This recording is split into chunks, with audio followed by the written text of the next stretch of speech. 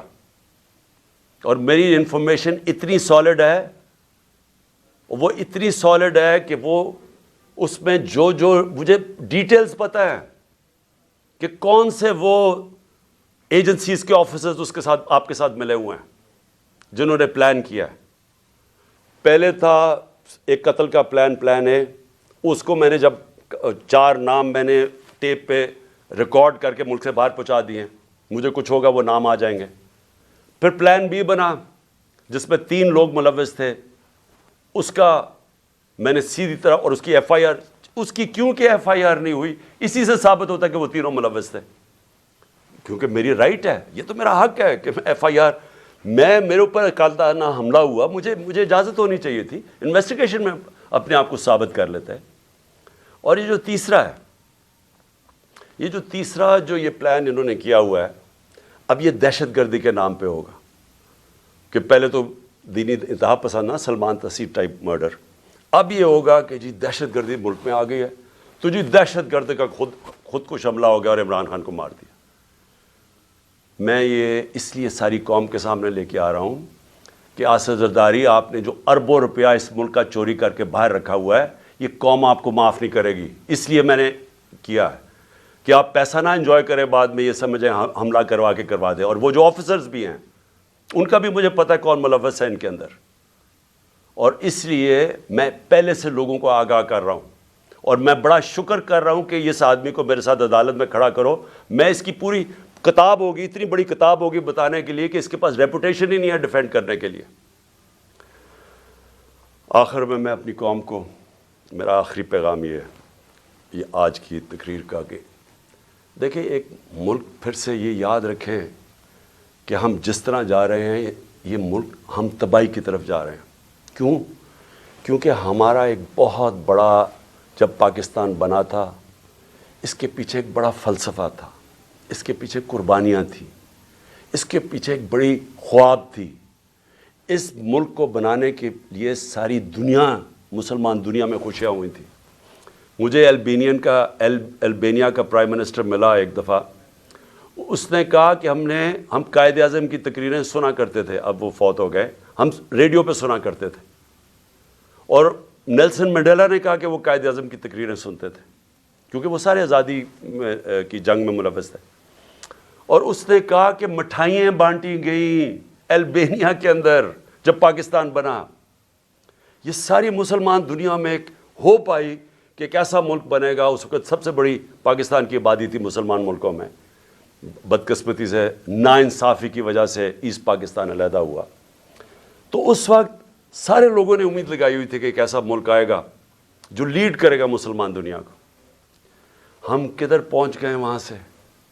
ہمارے پاس یہ چور اوپر بیٹھ کے آ کے، پیسے ان کے باہر پڑے ہیں، ملک کا ان کو کوئی فکر ہی نہیں ہے۔ روپیہ 90 روپیہ ڈالر مہنگا ہو گیا ہے ان کے 9 مہینے میں۔ ان کو کیا فائدہ ہوا؟ ان کو کیا نقصان ہوا؟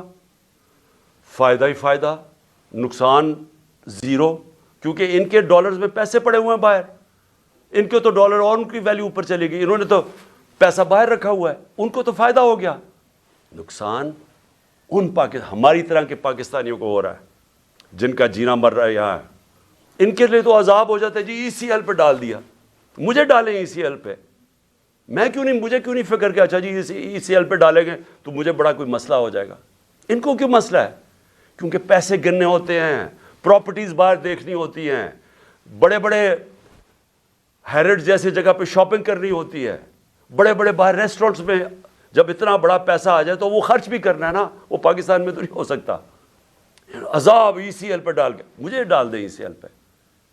جن کا جینا مرنا آج پاکستان میں ہے وہ سارے آج تشویش میں ہیں، غم زدہ ہیں، سب کو خوف آ رہا ہے آگے کدھر ملک جا رہا ہے۔